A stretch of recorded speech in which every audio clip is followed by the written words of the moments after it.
The other deck, 3-color deck I have is green, white, and blue. I don't really know what to call this color combination. I just call it GWB.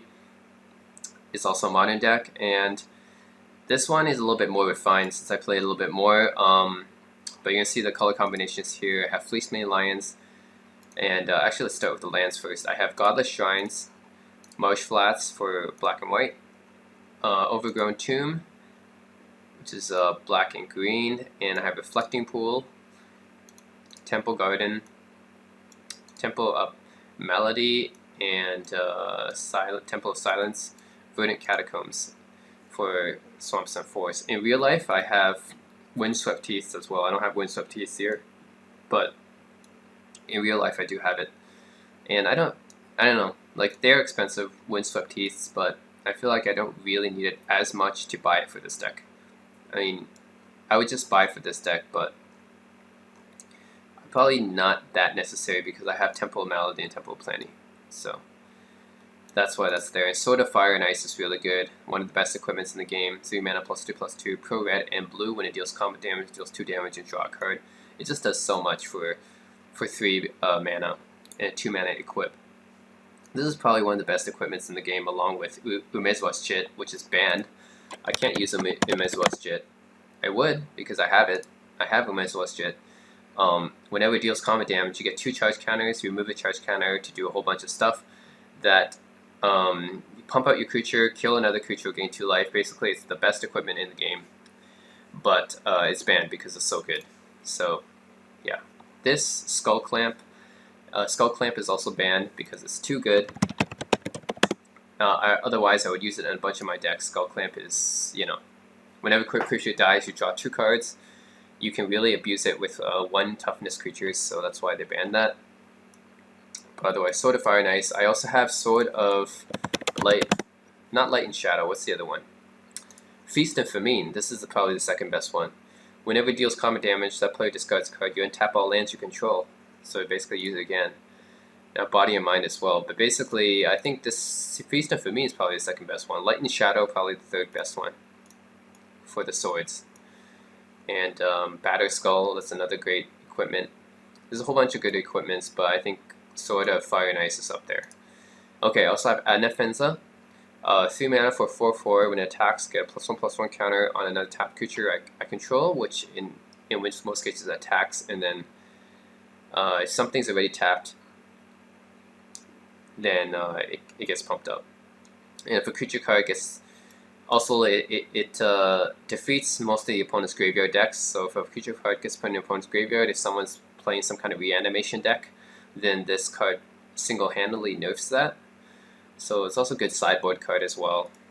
I just put it in my main deck right now, but it's probably a good sideboard card as well.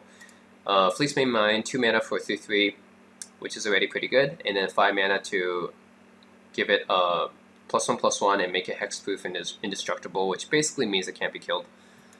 So I have that. Voice of Resurgence, 2 mana, 2/2 already. You've seen this card already in my other deck. Kitchen Finks, again, you've seen this card in many other decks. Night the Reliquary, just like in the Bant deck, I have that. Abrupt Decay, 2 mana, can't be countered. Destroy target non-land permanent with current mana cost 3 or less. Just a really good removal card. Maelstrom Pulse, destroys anything that's not a land, and a really good card to destroy tokens as well, since it destroys everything that has the same name, so it's really good at destroying tokens. Even if you have an infinite amount of tokens, I can destroy them all with Maelstrom Pulse. So if you make some kind of infinite combo, I don't know, Scroll Opposition, for example, destroy them all with Maelstrom Pulse, and then, yeah, basically, it's one of the best removal spells. I would like to add the other one. I don't have that card. The other card I would add if this was in Legacy is Pernicious Deed. So if this was a Legacy, then I would add Pernicious Deed because it's an incredibly good card. You destroy everything, costs X or less for 3 mana, and I don't have Vindicate. Okay, in real life I have Vindicate. Vindicate is 3 mana, black and white, destroy any permanent. And that's it. Just the simplicity of that card is just amazing. I wish they would reprint Vindicate. But yeah, basically that Vindicate is Maelstrom Pulse, except you can destroy lands as well, which makes it the most versatile removal spell in the game. And unfortunately, they did not reprint that, so yeah, I can't use it. Also, it's really expensive. Okay, Gliss of the Trader, 3 mana for 3/3 first strike Death Touch. I love the elegance of this card. For this deck, I put a lot of great cards, just creatures that I love. It's not like a competitive deck or something. Obviously, with 75 cards, it's not going to be competitive. But this deck has a lot of great, efficient creatures that I love. So I just put it in. And Gliss of the Trader, 3 mana, first strike death, 3/3 first strike Death Touch. Destroys anything that doesn't have first strike. Just a really good, elegant card. Okay, Athrio's God of Passage. Whenever another creature I own dies, return it to my hand unless target opponent pays 3 life. Always great, and it's indestructible on top of that. And Sorin, I have both of these Sorins here. The first one, the +1 ability gets a 1/1 creature lifelink. The second one pumps up all my creatures. And this Sorin, Solemn Visitor, pumps up my creatures as the first ability, and the second ability puts a token. Basically the reverse of the other Sorin, in a way. But I have them both. Birds of Paradise, obviously, is in here. Since there is no Noble Hierarch equivalent for GWB, there's no, for green, white, and black, there's no Noble Hierarch, so I have to use Birds of Paradise. Scavenging Ooze is in here, same as in the other deck. Eternal Witness is in here, same as the other deck. Iron Viper is another one of those cards that I love because it's so elegant. So it's 3 mana for 1/3. When it deals damage to a creature, that creature dies. If it deals damage to a player, I draw a card. So whenever this attacks, if they don't block it, I draw a card. If they do block it, that creature dies. So it's just so elegant. I love that. On Viper and like Gliss of Trader, I mean, these are just really elegantly designed cards. I love it. That's why I have it in here. And then Garruk Relentless. Basically, this thing is like it's like Garruk. I have Garruk Wallspeaker in here as well. But Garruk the Relentless is pretty cool because it has 0 loyalty abilities. The first one deals 3 damage to a creature and then transforms him if he doesn't die, and then the other ability just puts a token in for free. And very seldomly does he actually get to transform, but if he does, then I get a Death Touch token creator, basically. But, you know, he very rarely survives to transform. But he's still great, you know, puts out tokens every turn, still great. Inquisition of Kozilek, the single best single discard next to Thoughtseize. I don't have Thoughtseize in here, but I have Inquisition of Kozilek instead. Probably the second best thing. Bitter Blossom creates fairies every turn. Great card. And Dark Confidant. Dark Confidant and Bitter Blossom both lose you life, but it makes up for it. The great thing about Dark Confidant is that since 30% of your, or 33% of your deck, 1/3 of your deck is going to be lands, you don't actually take damage from them, from Dark Confidant. So that's why I have Dark Confidant in here. The fact that it gives card advantage, and you can draw an extra card, and it's also 2/1 body, it's pretty good. Puts pressure on the opponent. Friction Crusader, really elegant card again. 3 mana for 2/2, first strike, pro red, infect. 4 abilities for 3 mana, that's pretty good. Vampire Nighthawk, another elegant card. 3 abilities for 3 mana, 2/3, Flying, Death Touch, Lifelink, all great abilities, all very relevant, I love it. And Black Sun Zenith, removal spell, basically kills, it's a mass removal spell, but you can use it forever since you shuffle it back into a library.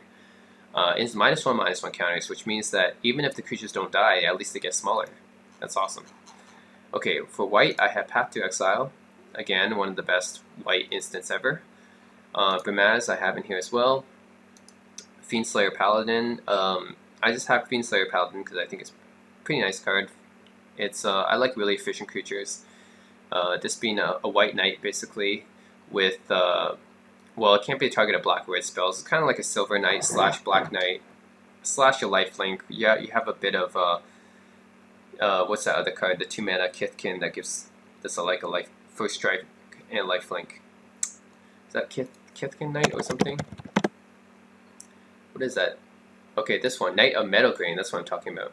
Yeah. 2 mana for 2/2 first strike lifelink. Basically, it's that, except, what was happening here? Whoops. Okay, basically it's Knight of Meadowgrain, except that,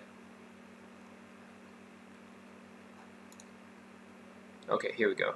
Fiendslayer Paladin. So basically it's Knight of Meadowgrain, except that it can't be the target of black or red spells for 1 more mana. Pretty good.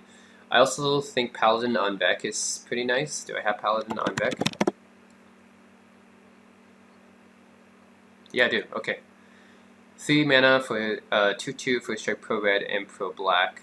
The only difference between this and Fiendslayer Paladin, I find, this one has the full protection from black and from red, whereas this one just prevents it from being the target of black or red spells. But this has the advantage of lifelink, so it's kind of a trade-off. Would you rather have the full protection, or would you rather have the lifelink? But I'd rather have the lifelink, since I have cards like Bitter Blossom and Dark Confidant in this deck. I think lifelink is really useful, so that's why I have that. Mirran Crusader, 3 mana, double strike, pro red, and pro black and pro green. This is like Paladin non-Vec, except the protection colors are different, and it has double strike, which is just, double strike is strictly better than first strike, so this is just a better card than Paladin non-Vec, because protection from 2 colors and double strike instead of first strike. I have Elspeth in here as well, and Hero Bladehold in here as well, and Limbala in here as well. So that wraps up my GWB deck and my Bant deck. So these two are the most, I'd say I have the most competitive cards in here, but I don't have, it's not like fully competitive. I don't have Noble Hierarchs, I don't have Tarmogoyfs, I don't have Snapcaster Mages, and this deck is 75 cards, so it's not really serious, but I like the efficient creatures in this deck, and it has a good variety of creatures, and I love it. So those are these decks, and you'll see it in action. Welcome to another exciting game of Magic Online. In this game, I'm playing with my black, white, and green deck. This is one of the main decks that I use. It's a modern format, and unlike my other decks, it's not really using any kind of combo or any kind of thing, really. There's no like token theme, there's no like control theme to it. It's kind of an aggro control deck. And yeah, we're playing a 2-headed giant game. So 2 against 2, 30 life. You know, the usual. And my partner is playing with a white, black, and red deck. It's good that we're playing 3-color decks. I think 3-color decks are getting more exciting. Like 2-color decks is really common. Almost no one plays one, well, people play 1-color decks for certain 1-color decks, but it's not really as common as 2-color decks. And 3-color decks, not that common, but I like playing them. Good luck, have fun. Okay. But yeah, it's exciting. I have a lot of really efficient creatures in this deck and spells, which is what I like to play. Got like Glissa, Kitchen Finks, Fiendslayer Paladin, some Planeswalkers in this deck. It's good.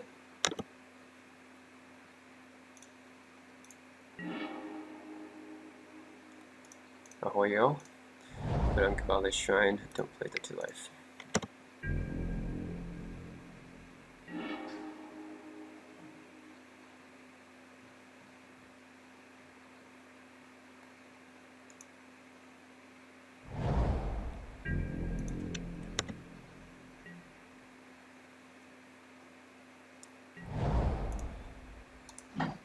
It's exciting, we all have some pretty good lands.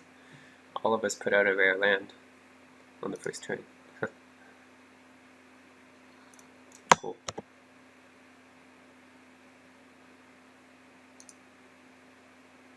Temple of Enlightenment, and Mirror of the Sky Ruin, Godless Shrine, and Bloodstained Mire. Good stuff.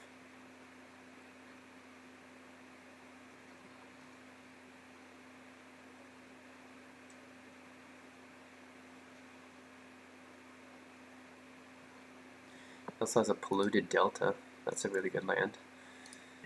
Fetch land. We're both playing 3-color decks. No, this guy's playing a 4-color deck because he has a blue in there too. It's a 4-color. Wow, multicolor. Yeah, multicolor deck. That's pretty cool. Is he playing green too? That's the only color he's not playing here. I rarely ever see 4 or 5-color decks. Like, I'm playing a 3-color deck, which is already not that common. Usually 1 and 2-color decks are the most common.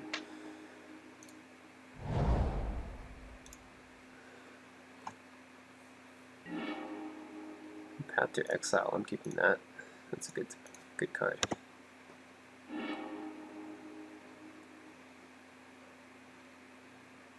You have Sorin, the Solemn Visitor.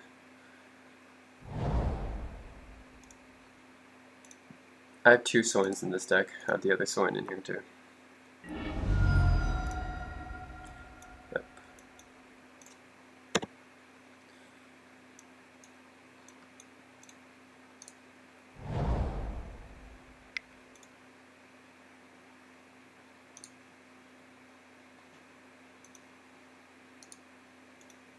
I wonder if this thing is a 0/0. Is it a 0/0 without the counter?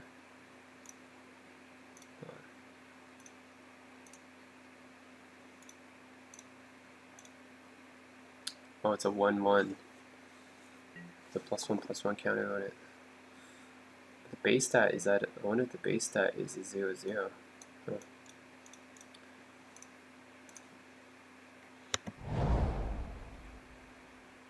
Flooded Strand. Pretty good land too.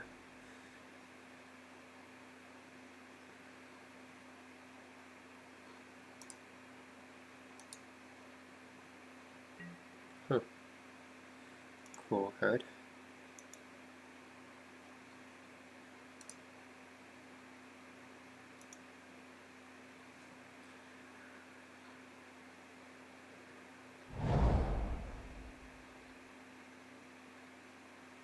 I can't play Sensei's Divining Top in this deck because it's banned. I also don't have enough money to. I don't have enough money to play Timoglyphs. They're like $100 each. But Timoglyphs obviously would be in this deck if he was cheaper.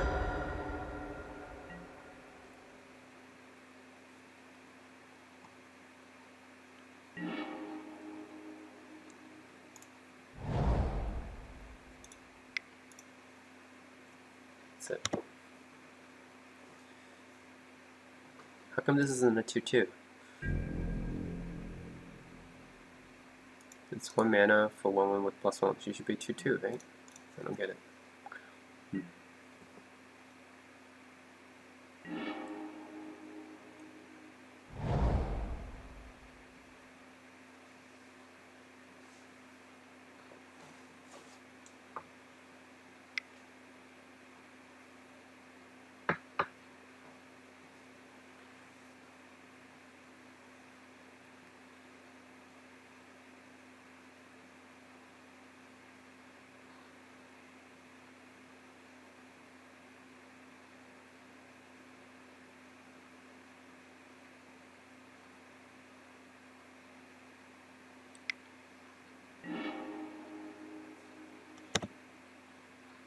Okay.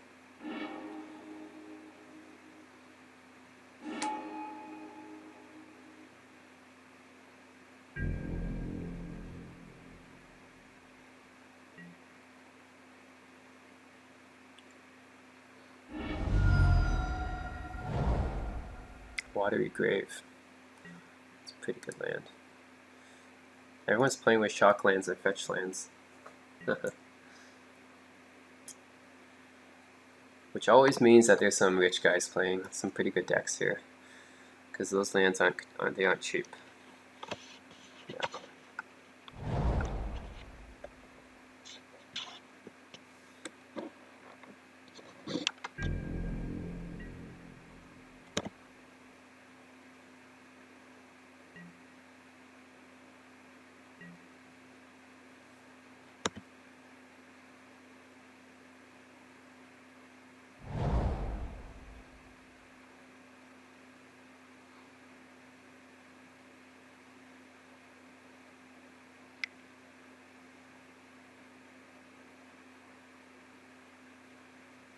Tap target permanent.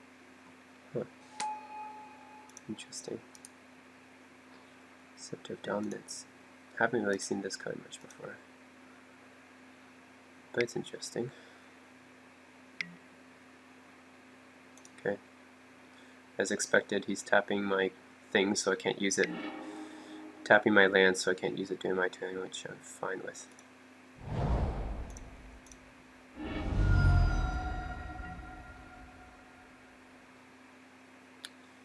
Get me an Overgrown Tomb. Not paying 2 life. Alright.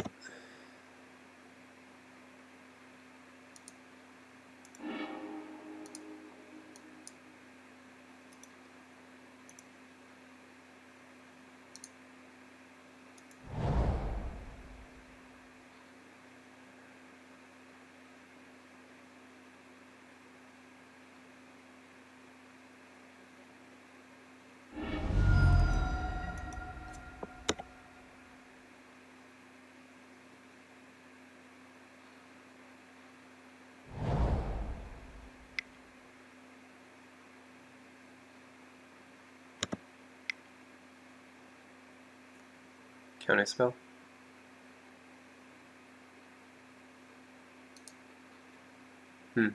Yeah, counterspell.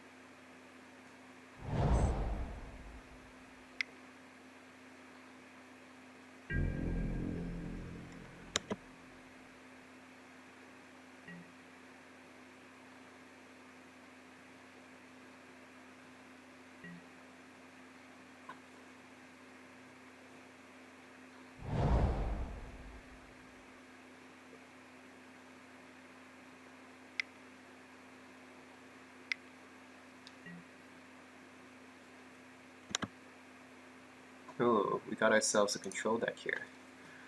A white control deck.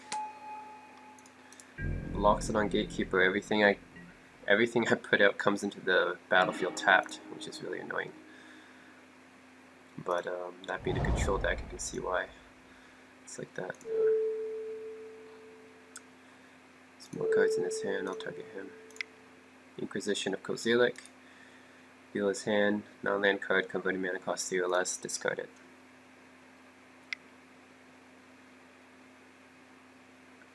I guess he's going to counterspell that. Counter target spell. Converting mana cost 1. Huh, okay. I remember fairy decks were really common. This thing was so annoying. Everyone was playing Vendilion Cliques. You do Vendilion Clique and then you can like counterspell and everything. Bitter Blossom, all that stuff. Alright, I'm gonna put out Fiendslayer Paladin. This is one of my like favorite design cards, along with like Kitchen Finks and Vampire Nighthawk, Mirran Crusader, Paladin on Vec. A lot of these cards, because they're so like 3 mana cards, are like the sweet spot. I really love 3 mana cards, and Fiendslayer Paladin is one of them. Great card. 3 mana for 2/2 first strike. Lifelink can't be the target of black or red spells. Nice.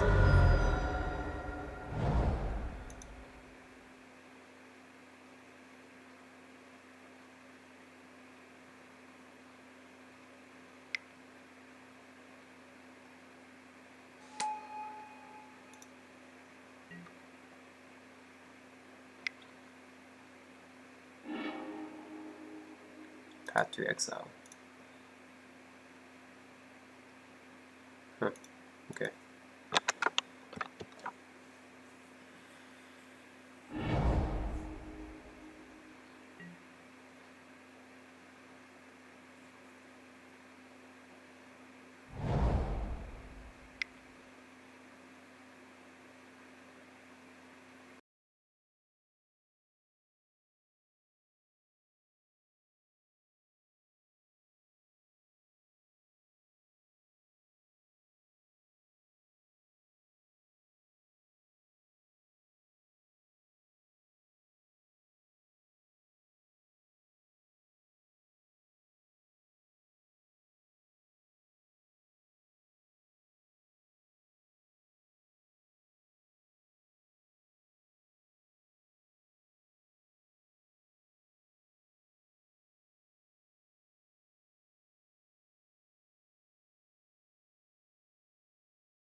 Fight each other. Okay.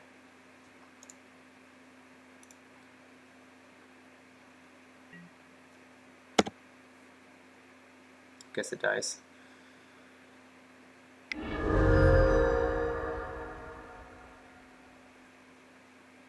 That's really annoying.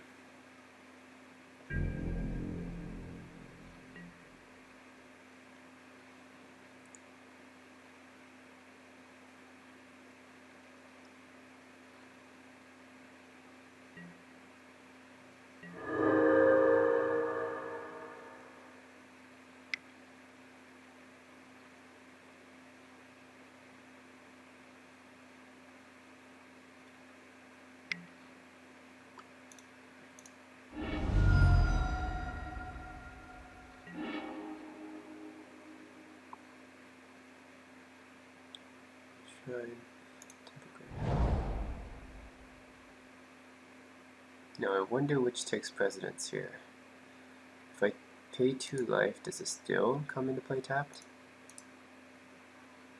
If you don't, into the battlefield tapped. I wonder if it still comes into play tapped.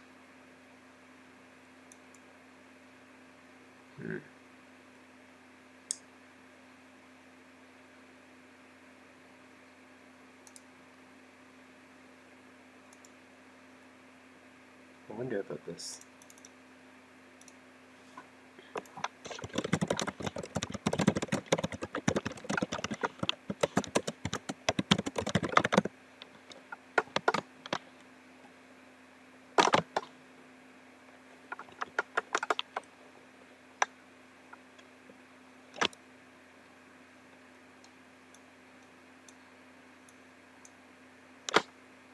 I wonder about that.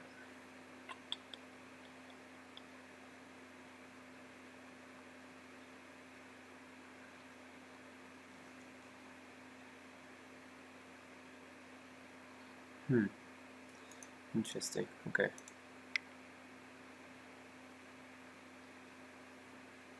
That gets tapped.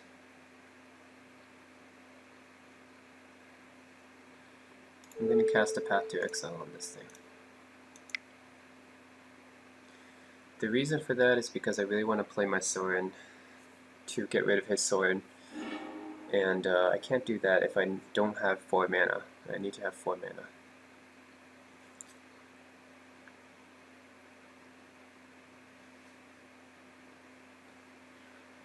So I'm not going to be able to have 4 mana if everything comes into play tapped. So that's why I had to Path to Exile that. Okay. Oh, well I guess I still can't play it, which is really annoying.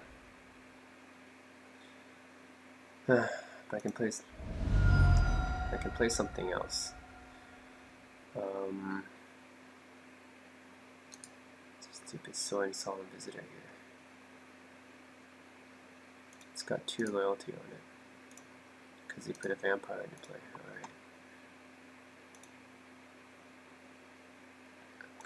Alright. I'm gonna play my Glissa. Well, Glissa or Kitchen Finks? I'll play Kitchen Finks actually.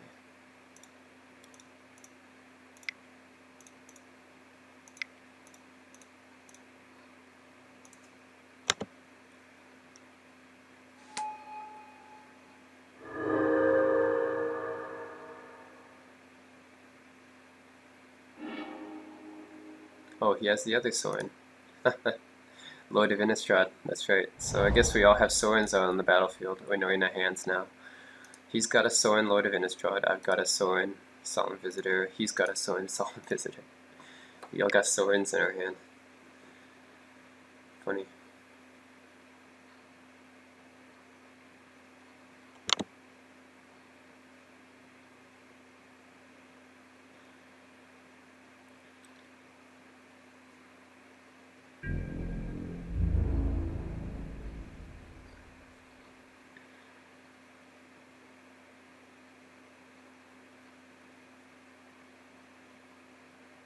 Yes, kill the Sorin first. That will deal with it.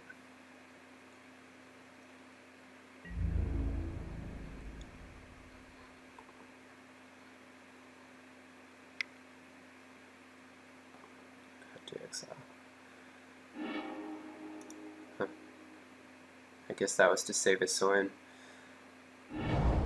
But is the Sorin really valuable enough to use to waste a Path of Exile on it, basically? Well, the Sorin still died anyway, so I don't even know.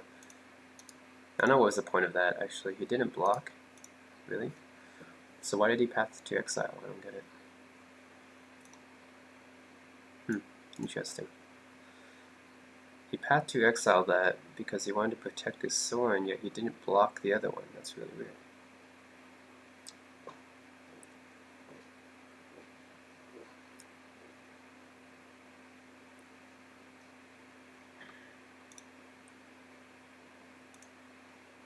Yeah, I thought he would make a mistake like that. That was probably a mistake for him. because that seemed a little bit odd to me why he would path to exile without blocking the other one to save his Sorin from being destroyed.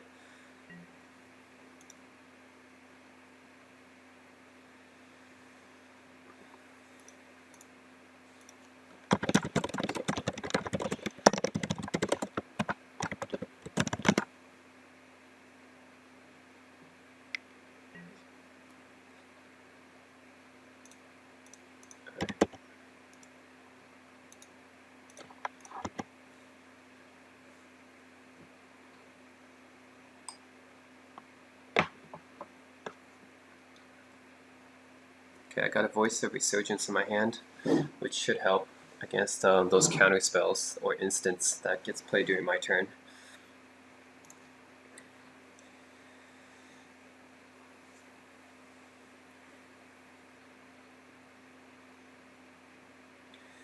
He probably... I'm wondering if he also has a Mudda Vaults and Cryptic Commands, which are usually fairy cards. You know, Mudda Vaults can also be counted as fairies, and Cryptic Command is just a really good card. Those tend to get used, and Bitter Blossom, of course. Bitter Blossom, which always is an enchantment that creates a 1/1 fairy token every turn.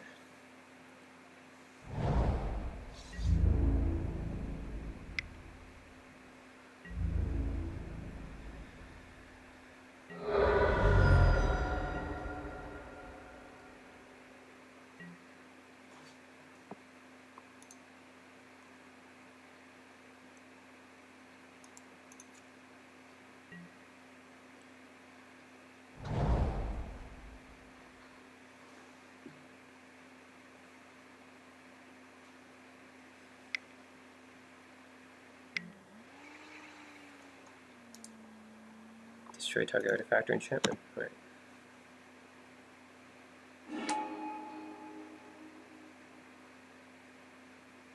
I guess he's destroying my partner's enchantment. This is fine.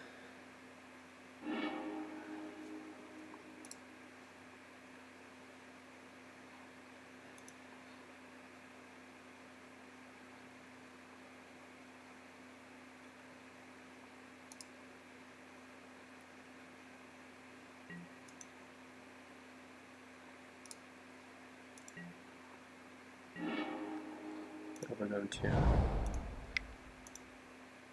He might tap my creature so he can't attack, but that's fine. And put out Voice of Resurgence.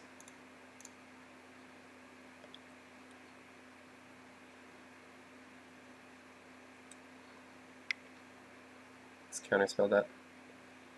Oh, there we go. Counterspell. And it's not even like a soft counterspell. It's not even like a mana leak or something. It's a freaking hard counterspell.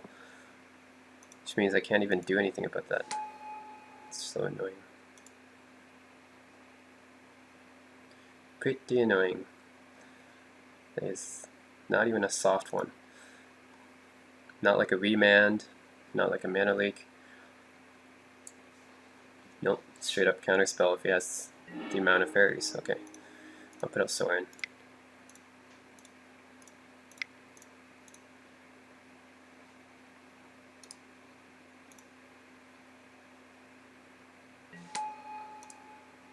Creatures I control gain +1, +0, and lifelink. Yay.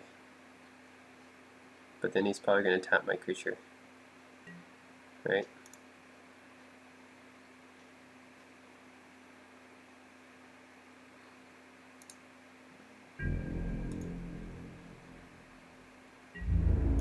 Okay, he's not tapping it. I'll just attack with it.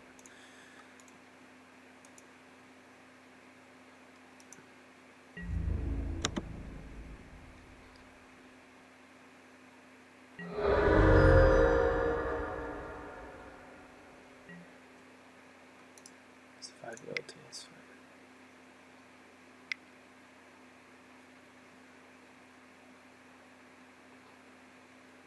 Oh, he's tapping my opponent. I mean my partner's guy. Okay.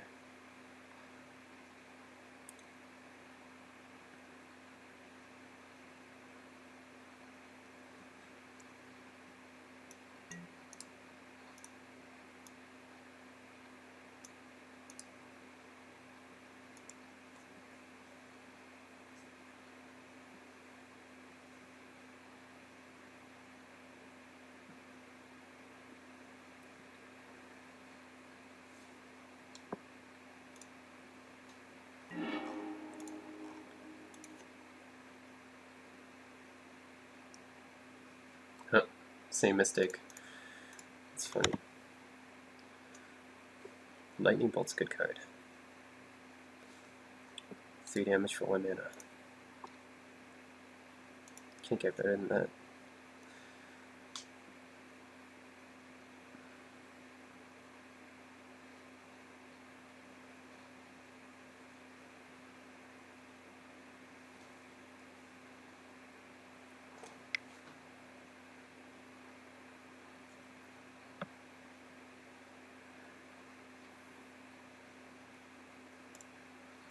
I wonder if that works. Can we have 2 Soins?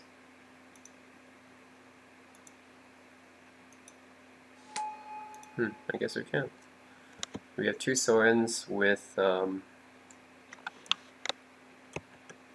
guess we have 2 Sorens that are different cards, really, even though they're the same Planeswalker. Huh, interesting. That's cool.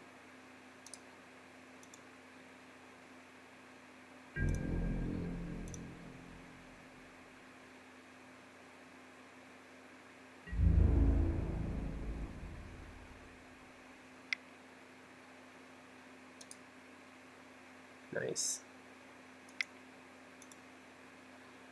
Bolting it too.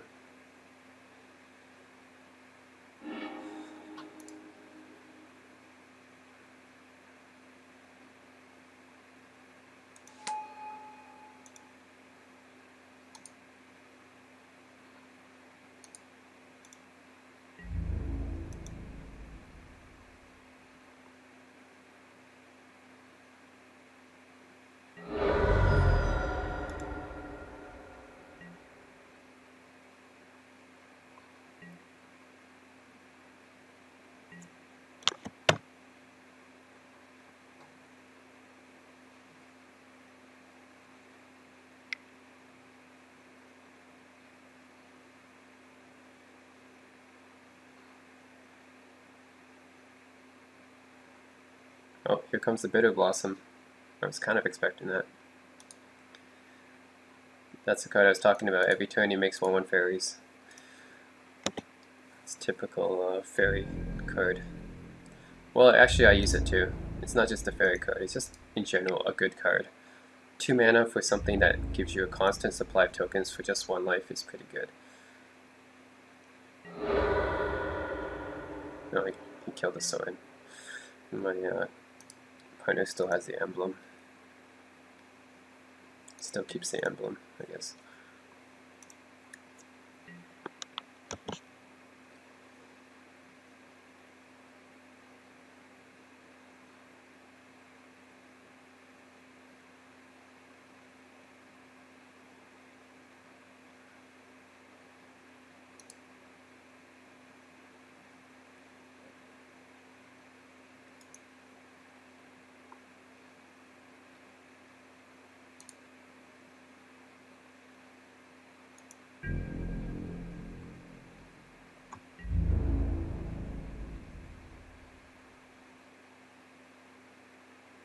Okay, I was expecting that.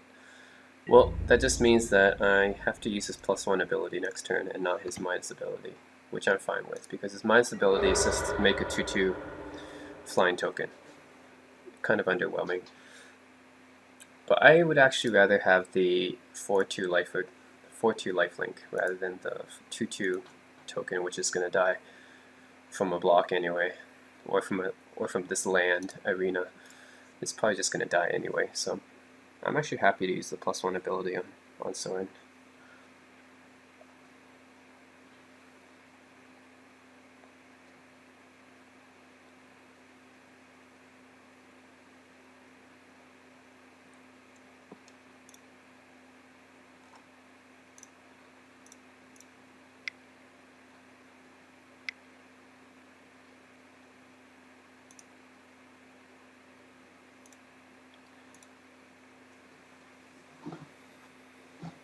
But I'm guessing he'll just tap my guy next turn.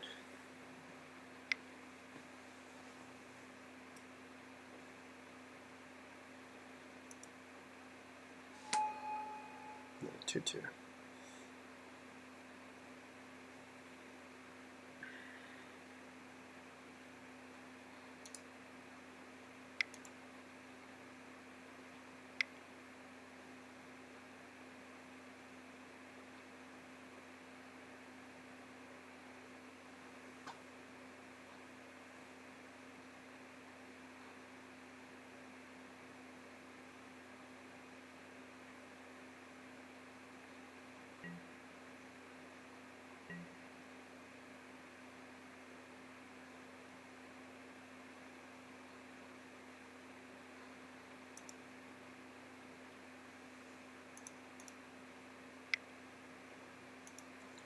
Can tap one of my things, my creature, right?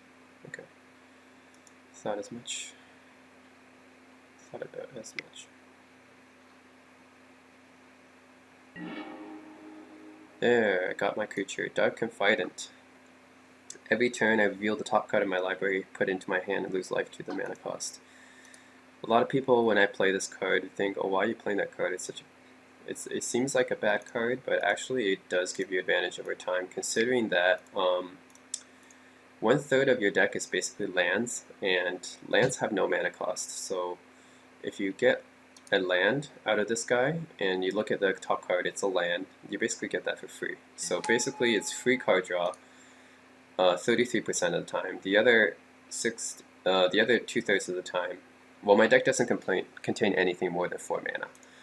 So, and most of the cards are like 2 or 3 mana, so that's the other 60% of the time. So yes, he's actually okay for the cost. And yeah, he's a 2/1 body as well, so he can still fight. So that's why I have Dark Confidant. Overall, not a bad card, and we have enough life to actually spare.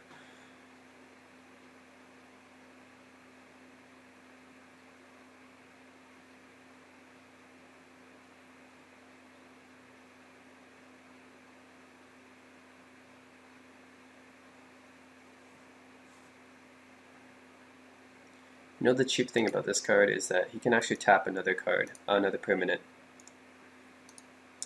on he can actually use that to tap another permanent on his turn, which means he can actually tap 2 of my creatures. Yeah, that's really kind of annoying.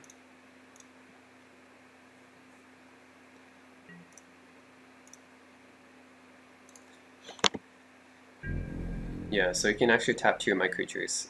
I'll only be able to block 1. Cracking Wound does 2 damage to each opponent. Each player sacrifices a creature with greatest power. Well, that is actually a pretty good card. Is it a rare? Is this card a rare? Let me see. Yeah, it is. I thought it was rare. That's actually a pretty good card. 2 damage to each opponent sacrifices a creature, and each opponent sacrifices a creature. That's pretty good. Oh, there's the Cryptic Command. That's what I was talking about. The Cryptic Command comes out. It's 4 mana. It's an instant, and he gets to choose 2 things that happens. Counter spell, return something to your hand, tap all creatures or draw cards. So that's a pretty good card, and I expected a fairy deck to have that.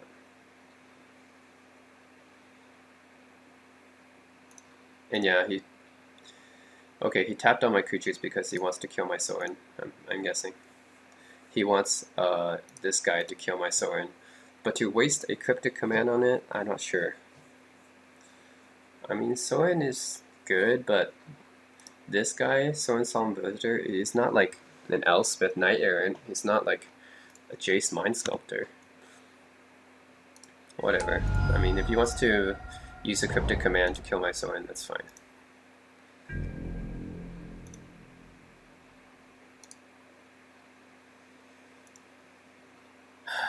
If he uses Arena, he has to tap one of his creatures. Yeah, Cracking Doom would be pretty good right now.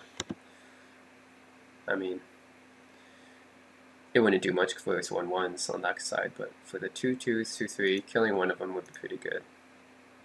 Because they're getting pretty annoying.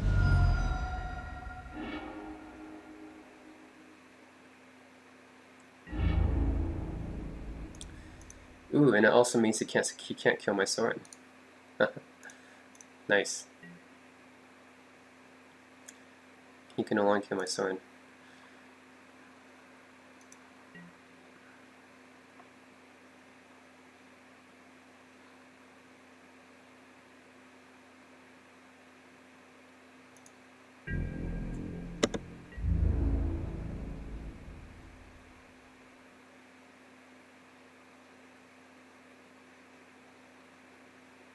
He's still gonna attack it, okay.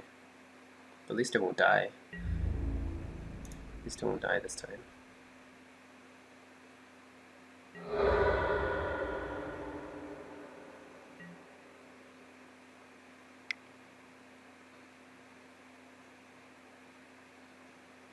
Okay, and that has an infect on it. It's kind of annoying. Infect means he gets -1/-1 counters when he deals damage.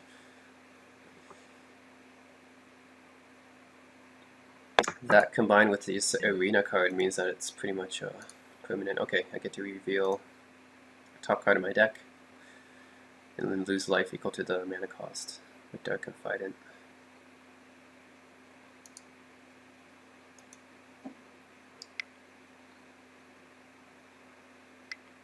So I'm guessing he's going to kill it.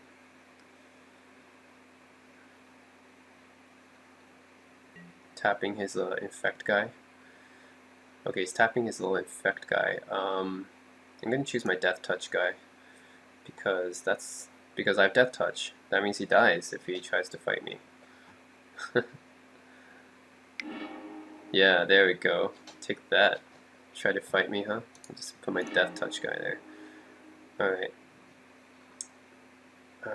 Like this, I'll scry. Scry's pretty useful. So I could leave that on top of my deck so I don't take damage next turn. And then put out the Phyrexian Crusader. First, this is also one of my favorite cards because it's 3 mana for first strike, pro red, pro white, and infect. It's really, really efficient. I love that.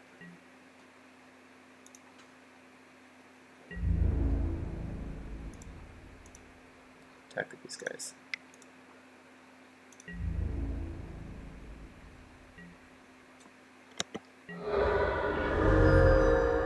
Nice. Yes, please destroy. Please destroy either this Mudavault here, which I knew he would have, a Mudavault, or this Arena card. It's really annoying.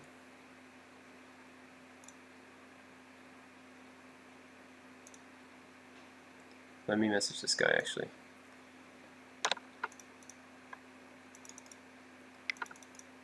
Oh, well, it looks like he's already made the decision. Mirror the Skyrim, interesting. Okay. I thought he would destroy the arena or the Mudavault. I guess it doesn't matter, they only have 3 life. They're gonna die. Because this Bitter Blossom is eventually gonna kill them anyway. They're gonna lose 1 life every turn. Even if we don't attack, they lose 1 life every turn. So yeah. Done deal. Done deal.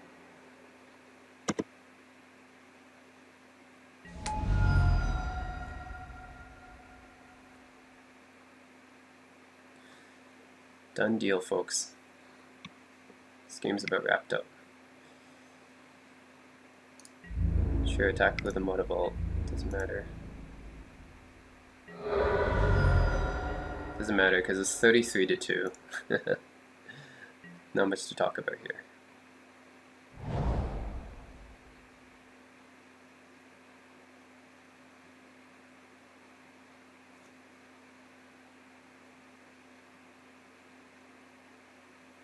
Look at this guy. Lifelink, first strike, pro red, pro white, infect. That's 5 abilities. Yep. 5 abilities on 1 creature. Whenever 1 or more creatures attack, deals damage equal to each of those creatures equal to the number of attacking creatures. Huh. Okay. So what does that mean? It just means that we shouldn't attack with a lot of creatures, I'm guessing.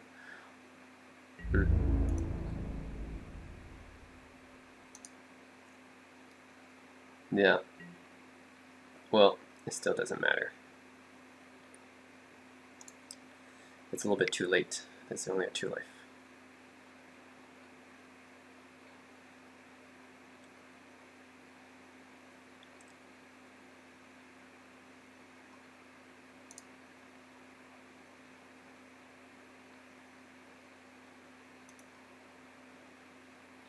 This affects everyone. Alright.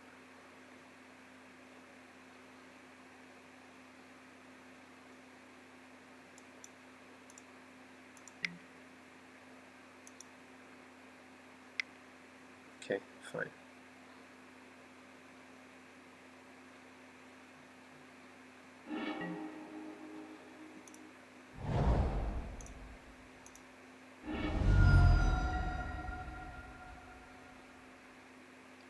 Doesn't matter which one. Vampire Nighthawk's coming up. Again, it's another one of my favorite creatures of all time because it's so efficient. 3 mana for 2/3 flying Death Touch lifelink. So simple, so elegant. I love it. So along Friction Crusader, they're one of my favorite. Anglissa and Kitcher Finks, these are all really good 3-cost creatures. Yeah, we can all get lifelink again. And I guess I can only attack with one of them. What a shame. Okay, I'll attack with my friction. Actually, should I attack with this guy? I'll attack with... doesn't matter, actually. I'll attack with her. Doesn't matter, it's first strike, so first strike and Death Touch means that if the opponent doesn't have Death Touch, that creature is going to be dead. So elegant, right? First strike and Death Touch is such a deadly combination. So if the other person doesn't have first strike, that means their creature is basically dead. Ooh, what is this thing? Okay, 4 damage to target creature or 2 1/1s. White creature with first strike. Or opponent non-creature no land. Pretty good, not bad. It's a charm.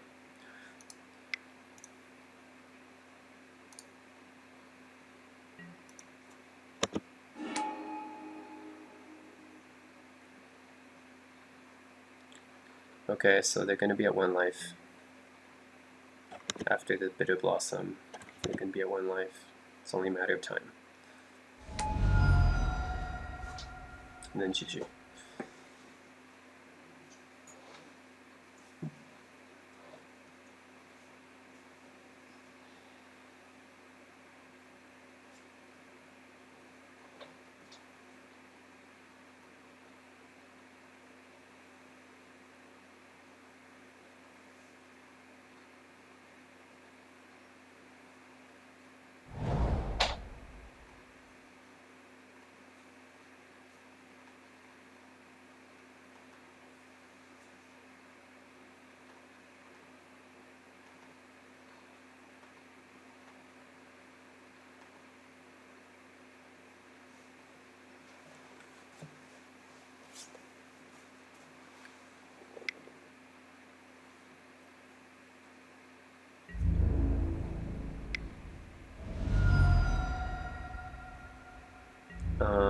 You just block with our 2/1 first strike, right?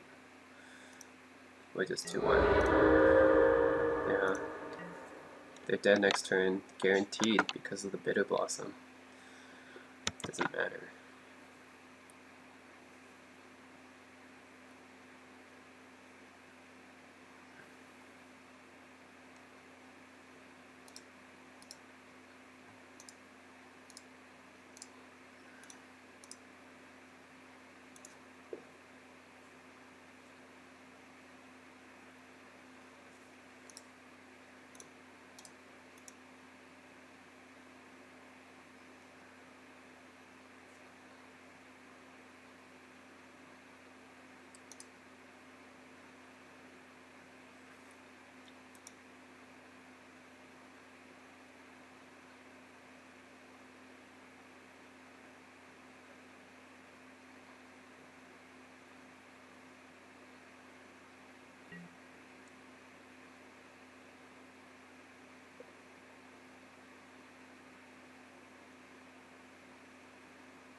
I actually want the Bitter Blossom Death. I think it's really funny. Reflecting Pool, really good land. Sword of Fire and Ice, really good card here. Probably one of the best equipments next to Umezawa's Chit. So this, I have Umezawa's Chit too, but it's banned in Modern. Along with the JIT, this is probably the best equipment ever because equip creature gets +2/+2, pro red and blue when it deals combat damage, deals 2 damage. So it just does so much for the mana. Yeah.